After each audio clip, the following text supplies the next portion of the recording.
Alrighty, so despite the fact that my voice is still cracking a little bit, I've been battling with me losing my voice a little bit for the past couple of days.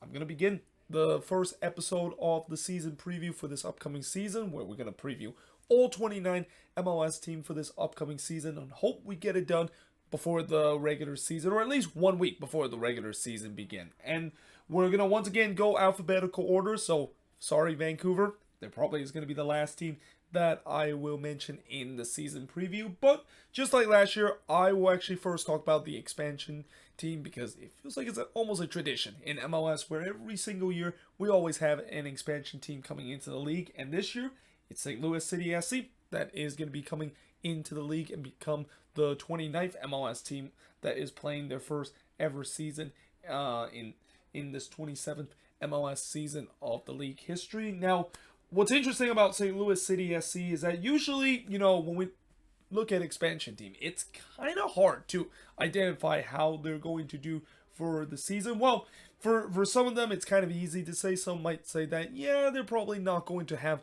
a decent season because of the roster that they built. Or you could be like Charlotte FC last season where they were in a panic mode before the season began. I mean, there was sporting director that decided to quit on them at the 11th hour before the season began. And then there was the crisis in terms of the roster being extremely thin to a point where their head coach, Miguel Angel Ramirez, had that famous "we're screwed" kind of quote before the season is about to begin. And it turns out Charlotte actually had a decent season despite all the difficulty that they had in the off-the-field situation. Now, for St. Louis, thankfully for them, they didn't have to deal with any of those situations. I mean, the only major hurdle I would say that they kind of had to deal with heading into this expansion season and a bit of a setback is the stadium sponsor name. And, it's kind of interesting that, I don't know what happened to the Centenny stadium sponsor name that they had. It's now called City Park. I mean, they said that Centenny is still partner with the team, but just kind of in a lesser role. So, yeah, that's kind of unfortunate that, of course, we'll take away in terms of a bit of a setback to this team in terms of the financial part. But when you also look at the roster, I mean, the roster that they constructed, and this is why, sometimes when you see teams that have come into the league for the very first season, it's very unpredictable how they're going to do. I feel like for this team, this is not one of those teams. I think there is a clear identity of what St. Louis City SC is going to do. And that identity is literally the same identity that the New York Red Bulls do. They're going to play their young guys. They're going to put a lot of trust on their young guys to do well. And they also will have some hard-working player while playing the pressing system that Bradley Carnell, of course, is going to implement in this team. I mean, did I mention the fact that Bradley Carnell is the head coach of this team and how he's a former Red Bulls assistant head coach and at times an intern head coach for the Red Bulls? Yeah, you know that this is a team that is going to try to copy the same way that the Red Bulls, of course, is going to do. Now, let's take a look at the roster because normally in the season preview I'll talk about the season that St. Louis City has, but since this is their first ever season in MLS, I'm going to kind of skip that part and also look at, I think, the top goal scorer or top assist leader from last season, although I probably won't do it for this season because there's no point of me kind of mentioning it again when I already mentioned it in the Moving Forward series episode. But when you look at the roster, we got in the goalkeeping position, we got Roman Berkey and Ben Lund. Now, obviously, that is definitely one area that is kind of interesting to see that they only have like 2 goalkeepers in their roster. I mean, normally teams would have like 3 or even 4 goalkeepers, so I think that's a position that they're definitely going to have to look into because, you don't want to get into a situation where if Roman Berkey went down. I mean, Ben Lund is not a bad option. I think he's a decent goalkeeper during his time with the Phoenix Rising. But then after that, if he goes down, then they don't have a third choice goalkeeper and they might have to find themselves in some rare situation where MLS team had to literally call in an emergency goalkeeper to come in. Now, in terms of the defense, you got Tim Parker, John Nelson, Jake Nowinski, John Bell, Josh Yarrow, Kyle Hebert, Samuel Pino, Joachim Nelson, and Jill Bloom as the defender. Though Jill Bloom, I think he's more of a midfield and probably is going to be playing in that number 6 position rather than being a defender. But there's definitely some nice group of defenders out there. I mean, Obviously, coming into this season, there was a sense that Tim Parker and Joakim Nelson will be the center back partnership for this team, but that is now going to be not going to be the case, at least for the first game of the season, because we know that Joakim Nelson is still trying to recover from a surgery that he did during the off season, and I heard that he is not going to be evaluated at the very earliest until May of this season. So yeah, them now minus probably their best defender on this team, as I mentioned, has already going to be a big blow in terms of this team in the defense, and I have a feeling it probably might be Tim Parker and John Bell in terms of the center back partnership, and that's not a bad center back partnership, even though I know Dynamo fans have said that Tim Parker wasn't very good last season. Well, I think he just wasn't very good because he was just being asked to do everything, and maybe this could once again be the case, and this is where I get worried for St. Louis. The fact that if they give him that much of a tax low, then yeah, this could be a situation where we can see like Tim Parker doing his time with the Dynamo, which was not very good whatsoever. But with him partners with John Bell, a guy that just a couple of years ago he was actually starting for the Revs in that center back position, and he actually had some great potential to be a decent player, though he didn't really quite follow up heading into the second part of the season, and now him finding new life with St. Louis. I wonder whether or not if that of course is going to work out. And then on the fullback position, as I mentioned before, with the way that it seems like they want to play a Red Bull style play, you need to have hard-working fullbacks, and certainly John Nelson and Jake Nowinski is going to bring that to the table. But otherwise, in terms of the defense, again, I think one area that they're definitely going to be looking at is the fact that they need to add more depth in the defensive area, especially the fact that they're not going to have Joakim Nelson, their star defender, as I mentioned, at the earliest until May. Now, in the midfield, you got Jared Stroud, Azel Jackson, Indiana Vasilev, Keel Watts, Silo Pum, Max Schneider, Thomas Ostrek, Isaac Jackson, Edouard Lowen, and Rasmus Elm as your midfield. Now, when you look at this midfield, I mean, there really isn't a player I can say on this team that is going to be a definite playmaker on this team. I mean, maybe Edouard Lowen, though mostly, he's probably going to be the guy that kind of do the dirty work, and he's going to be kind of like the Alex Ring kind of role that we saw with Austin FC, and especially with the way that they signed him to a DP contract, they better hope that he, of course, does that. But otherwise, when you look at the other midfield position, I mean, again, it's kind of really up for grabs, and that again, it'll be interesting to see who exactly is going to be the true playmaker of this team, because that's kind of one thing that I know, as much as one of the other identity that they have, and at least what their sporting director have said, the fact that they don't really believe in DPs, and they don't really believe in really have to commit to a star caliber player. They're kind of a team that believe in kind of like that teamwork and kind of that hard-working mentality that can get them some result, and I guess we'll see if that is going to be the case, where maybe they're going to rely on those kind of hard-working and those players that will earn their stride in terms of playing in those positions. But yeah, that is definitely one position that I am kind of questioning, and that really the only guy that I can really trust that could definitely do some good things is Edouard Lowen in that midfield. Now, in terms of the forward position, we got Nico Guccini, Samuel Adelerin, Klaus, and then Clayton Glover, who was their first homegrown player for this St. Louis City SC team. Now, obviously, Klaus is going to be their goal scorer on this team, and it's kind of interesting the fact that they decided to sign a DP number 9 as one of their DP position. I would assume that they might maybe looking to the number 10 position, or even in the winger position, but they did sign a guy that definitely has done some good thing, and could be a guy that some people say that could be a 10 or 15 plus goal scorer. And then behind him, there's definitely some decent option. I mean, Samuel Adelerin, a guy that has been playing with the Seattle Sounders for a bit. He is definitely a guy that I have heard has already done some good thing in the USL, especially with San Antonio last year. And then Gini really didn't get too much opportunity with Orlando City, so he's definitely going to be hungry in terms of trying to get minutes to in terms of that forward position.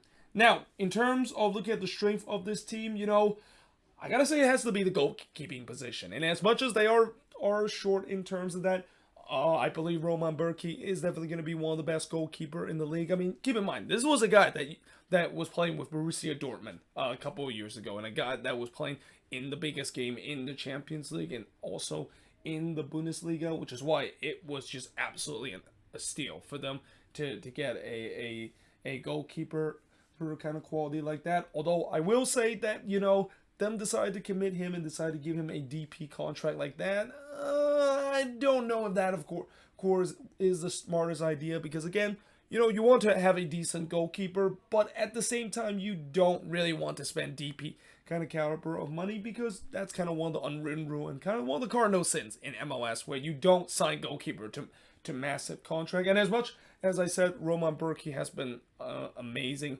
and could be one of the best goalkeeper in the league. Oh, he better be, because if he doesn't, then that DP tag on him is going to look really bad very quickly, especially with the way that he, of course, is labeled as a goalkeeper. Now, in terms of the weakness of this team, it's got to be the defense and also the lack of number 10, and really just the lack of depth in terms of the midfield. I mean, as I mentioned, besides Edouard Lowen, I mean, there's a lot of question mark in that midfield. And the fact that they don't really have a decent number 10. I mean, who is going to be the guy that's going to feed the ball to Klaus to score the goals? I mean, Klaus is going to be a guy that I know he can be a great goal scorer, but he needs to have service. And I wonder who exactly is going to be the guy to deliver that. And then, of course, as I mentioned, in the defensive area, again, having a partnership with Tim Parker and John Bell, as I mentioned earlier, isn't the worst thing, but at the same time, it's definitely not ideal. And the fact that, what we also have seen before with a lot of these MLS expansion team is that they put heavy focus on the defensive area. Like, a lot of these MLS team want to do so because there's always that question in terms of, where the creativity is going to be and where the goal scoring is going to be. So why not you decided to solidify the defense so that, that way it doesn't get to a point where if you don't have any midfield or any kind of or any creative player on this team, or just having problems in terms of scoring goals, which is definitely one of the things the expansion team does unfortunately have to suffer, at least for the first couple of games of the season. At least you have a rock solid defense that you can keep yourself in the game, and in St. Louis case, that's what I'm worried about. I mean, Roman Burki, again, going back to him, I think he's going to have to really ball out, and there's going to be times where he's going to have to single-handedly turn into like Andre Blake and just stealing games for this team, if this team is going to be able to keep themselves in games at times, because of the fact that there's a lot of question in terms of that back line.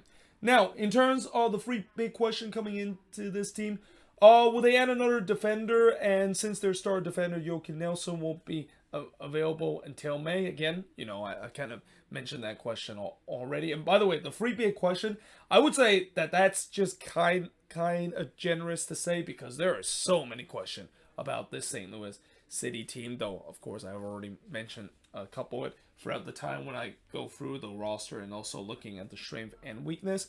But yeah, I think they definitely need another defender. They probably need another star defender and a guy that can at least come in there to be as a placeholder before Joachim Nelson, of course, would do. I mean, I say John Bell could maybe be the one, but we'll see whether if he can return the form that he did when he came into the league and break out with the New England Revolution. Will they address the lack of depth and quality in the engine room of the midfield? Again, something I already talked about before. It's the fact that they don't have a lot of depth, and there's a lot of question mark in that midfield kind of room. That is going to be something that I think they're maybe thinking about addressing.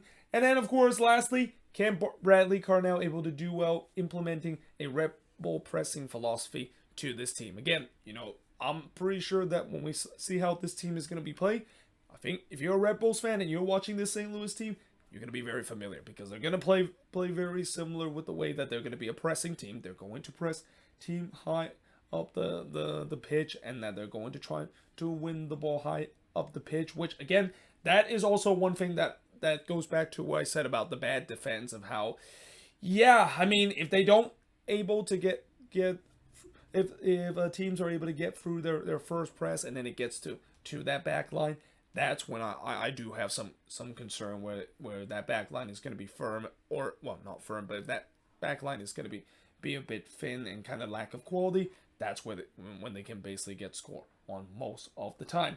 And then, of course, the bonus in terms of the big question. Again, there's so many big questions where I think I'm just kind to say this as a bonus.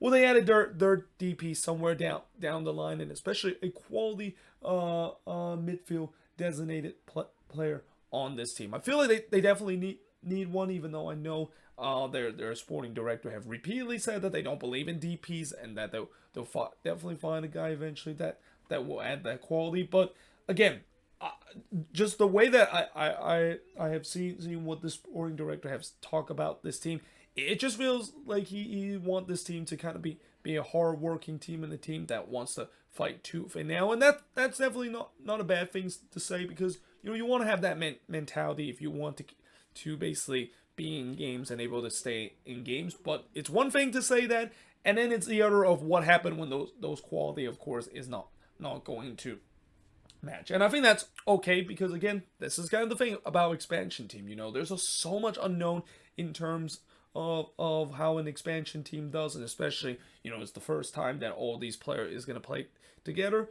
I won't be surprised if this team does struggle coming out of the gate, and it's normal for expansion team to come out the gate. Even some of the best expansion team like LAFC or even Atlanta United, they didn't come out the gate just completely flying. It does take time for them to eventually figure it out, and I think that's going to be the case for St. Louis throughout the season. Though there's no doubt that I can definitely see that this team could be a playoff team, because again, the thing about implementing that Red Bulls kind of philosophy is that at least that has got them in terms of 13 straight year of making the playoffs. Now, let's not ask in terms of what happened when the playoffs begin, because I think that's kind of the thing that St. Louis is going to try to target. They want to make that history of only becoming, I think, the 8th expansion team to make it to the playoffs in their first season. And also, I would like to say that, this is the thing I also said a lot about expansion team. Don't be surprised the opening day roster is going to be completely different by the time when we get near the middle or near the end of the season. This is kind of the case for every expansion team. They like to change things up, especially in the summer transfer window. And I think that's going to be something that I think St. Louis is going to look at. Especially, that's kind of the key that a lot of expansion teams is going to do. They're going to kind of diagnose in terms of how this team is going to play. And if this team play very badly, then it's okay, because then in the summer transfer window, they know exactly what they need to build in terms of trying to fix those issues, and then they can have a decent second half of the season, as what we have seen with some of these expansion teams like Austin, and in some extent to Charlotte FC too. But yeah, let me know in the comments below, what do you think of this video, and if you're a St. Louis City fan, I mean, what do you think is the strength and weakness, and also some big question coming into this team, and where do you think this team is going to finish in terms of the standings? Obviously, I'm not going to put exactly where I predict that they're going to finish in the standings, because that's for the video where I talk about my prediction in terms of the Eastern Conference and the Western Conference. But